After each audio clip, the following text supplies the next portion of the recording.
So, in closing, in closing, and I apologize for the lighting. We've lost a lot of light, a lot of time, had things I had to get into, but like I say I apologize for that. But as I said in the beginning, just listen to the words, man. It's not listen to the words. And in closing, my closing points would be to white people. First of all, this is a lecture that is not exclusive to black people. This is for the world. Black history is world history. Black knowledge is world knowledge. And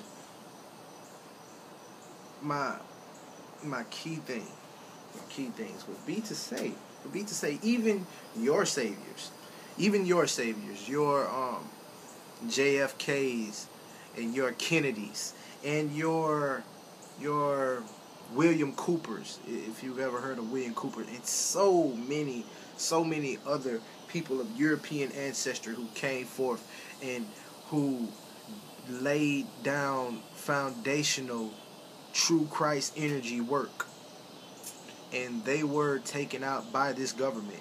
And so for you to bite so viciously into the propaganda campaign that people of African ancestry, aka black people, are your enemy, when the fact is that your government has assassinated your presidents, your government, and people of your descent, people of your ancestry, have assassinated your presidents and assassinated your Christ figures. You understand? That's the first thing that we must understand. And understand that, even when you look at the concept of capitalism is bent on not knowing. Capitalism is the system which ignorance is the number one characteristic, because you have to capitalize off what the next one doesn't know, what the next person doesn't know. All of this adds up to your savior is their devil. So, like I say, man, in closing, those are the main things that I wanted to say. The main things that I wanted to say. For white people to understand that even your Christ figures, even your saviors, have been the destruction of the government. So for them to propagandize black people into being your enemy is the biggest biggest pawn game.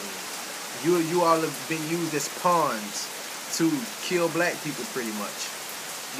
And this whole Obama thing, this whole Obama administration is the prime example of what I am talking about the propaganda campaign to start making you really, really hate black people and bring racism back again, evoke this energy. Because tell me, how do you have the Bush administration, which was responsible for 9/11 and all of this, and you get in conflict with so-called Muslims and Islam, and your president ends up being a cat that ends up being a guy that has Islamic appeal, Islamic background. How does that happen? Do you understand the political implications of having a president, a so-called black president with Islamic background right after you get into 9/11? This automatically sends y'all mind into a frenzy, into a code red, a 911 code red. A 911 code red. And that's also interesting, that they would do something on the day of 9/11. 911. Whenever you have an emergency, you dial what? 911. So they do something on the day of September 911. So therefore, whenever we talk about 9/11 now, it hits us in the subconscious on the code red, in the emergency in the emergency subconscious. So that's why people don't never really want to talk about 9/11. Very interesting how they hit us up there. So, man, like I said, man, your Savior and your Christ energy is their devil. All the way to the people who come here, all the immigrants who come here to make a living for themselves and to get wealthy, they come to the black community.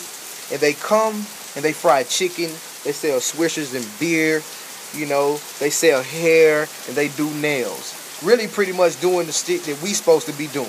You know, we supposed to be here frying our own damn chicken. We supposed to be here selling our own damn swishers and lotto.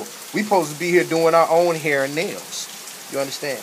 But we'd rather spend money with people who oftentimes mistreat their wives to the highest degree. We spend money with people who barely know how to count. A lot of times these people can't even give you back correct change. A lot of times they be walking home. If you look at the people who, these Indians who run and own these little stores, they be walking home and shit. So what does that say about us as a collective? That means that we're operating on a lower level than the people who can barely count their change, give you correct change, who are walking home from the store, you know, and it's very interesting to see the level that we operate on when you really compare everyone else's ethnic, economic situation, you know, because every other ethnicity of people is working together on some kind of level. But black people.